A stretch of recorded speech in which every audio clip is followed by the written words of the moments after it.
మన ప్రభు అయిన యేసుక్రీస్తు నామములో షారోన్ గ్రూప్ వాట్సాప్ మినిస్ట్రీస్ తరపున మీ అందరికీ శుభములు తెలియజేయచ్చు ఉన్నాను. ప్రియ దైవజనమా, షారోన్ మన్నాలో భాగముగా ఈ దినం మరొక వాక్య భాగమును ధ్యానించుకుందాము. 130వ కీర్తన 4వ వచనము.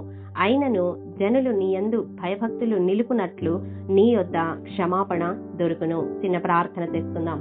కృపా క్షమాపణలు గల మా ప్రియ పరలోకపు తండ్రి, మీ పరిశుద్ధ పాదములకు వందనములు.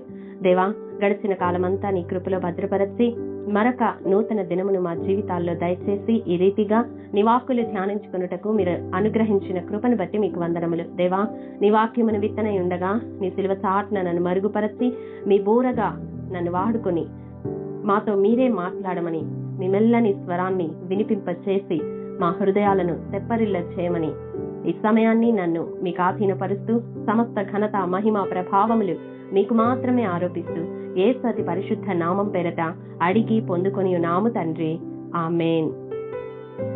ప్రియ దైవజనమా, ఈ వాక్యము వింటున్న మీలో ఎవరైనా మీ పాప జీవితమును బట్టి, చల్లారిపోయిన ఆత్మీయ జీవితమును బట్టి దేవుని వద్దకు తిరిగి రావడానికి సంశయిస్తూ ఉన్నట్లయితే దేవుడు మీతోనే మాట్లాడుతూ ఉన్నాడు. మన దేవుడు క్షమించుటకు సిద్ధ మనస్సు గలవాడు. హృదయపూర్వకముగా ఆయన వైపు మళ్ళుకుంటే మన పాపములు రక్తము వలె ఎర్రనివైనను అవి హిమము వలె తెల్లగా చేస్తాడు. కెంపు వలె ఎర్రనివైనను అవి గొర్రె బొచ్చు వలె తెల్లగా చేస్తాడు, పరిశుద్ధపరుస్తాడు. పడిపోయిన మన ఆత్మీయ జీవితాన్ని తిరిగి కట్టగలడు. అసలు మన దేవుని క్షమాపణ గుణము ఎటువంటిదో తెలుసా? ఆయన ఏ రీతిగా క్షమించగలడో తెలుసా?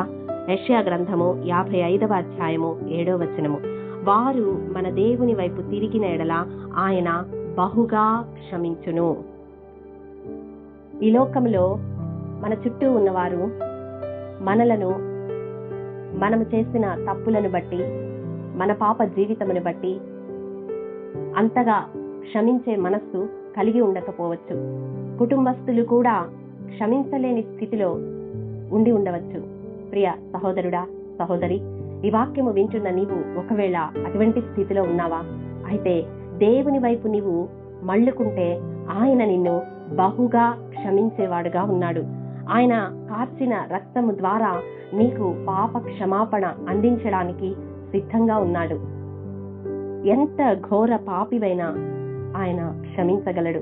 ఎంతగా దిగజారిపోయిన ఆత్మీయ జీవితంలో వెనుకడుగు వేసి ఉన్నా తిరిగి నీ ముందుండి నీ ఆత్మీయ జీవితాన్ని కట్టి నిన్ను తన సాక్షిగా నిలబెట్టుకోగలడు.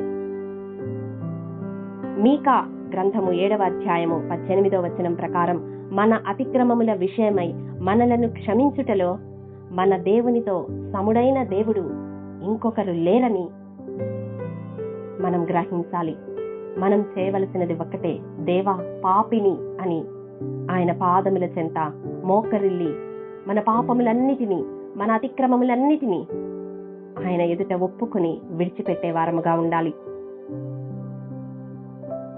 ప్రియ సహోదరుడా, సహోదరి, ఈ దినం ఈ వాక్యము ద్వారా ప్రభు నీ హృదయాన్ని సంధిస్తూ ఉండగా పడి లేచే కెరటంలా ఉన్న నీ ఆత్మీయ జీవితము స్థిరముగా కొనసాగాలన్నా, నీ పాప జీవితము నుండి విడిపింపబడి క్రీస్తు కొరకు సాక్షిగా బ్రతకాలన్నా దేవుని వైపు మళ్ళుకొని హృదయపూర్వకముగా క్షమాపణ అడుగు.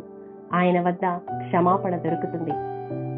ఆయన యందు నీవు భయభక్తులు నిలుపునట్లు నీకు క్షమాపణ దొరుకుతుంది.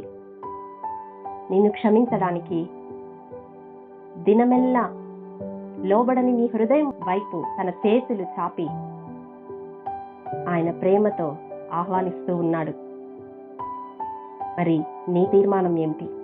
ప్రభు ఈ దినం ప్రశ్నిస్తూ ఉండగా ఒకవేళ క్షమాపణ కొరకు ఆయన వైపు మళ్ళుకుంటాను అని నీవు తీర్మానించుకుంటే ఈ ప్రార్థనలో ఏకీభవించు. మమ్మల్ని మిక్కిలిగా ప్రేమించిన మా ప్రియ పరలోకపు తండ్రి, మీ పరిశుద్ధ పాదములకు వందనములు. దేవా, విత్తబడిన వాక్యమును ప్రతి హృదయములో నూరంతలుగా ఫలింపచేయండి. ఎవరైతే క్షమాపణ కొరకు హృదయపూర్వకముగా నీ వైపు మళ్ళుకొని తీర్మానించుకున్నారో అట్టి ప్రతి హృదయాన్ని బహుగా క్షమించే దేవుడవని నీ వైపుకు ఆకర్షించుకొని నీలో స్థిరపరచి బలపరచి నీ కొరకు సాక్షిగా నిలబెట్టుకొనగలవని, నమ్మకమైన సృష్టికర్తవని నీ చేతులకు వారి ప్రాణాత్మ దేహాలను సమర్పిస్తూ యేసు పరిశుద్ధ నామం పేరట అడిగి పొందుకుని నాము తండ్రి, ఆమేన్. ప్రియ దైవజనమా, ఈ దినం నెంబర్ ఇన్ బైబిల్ క్విజ్ ప్రశ్న: అందరూ తిని తృప్తి పొందిన తరువాత మిగిలిన ముక్కలు 12 గంపల నిండా ఎత్తిన సందర్భములో తినిన పురుషులు ఎందరు? మీ సమాధానం మాకు తెలియజేస్తారు కదూ. ప్రభు కృప మనందరికీ తోడైండును గాక. ఆమేన్.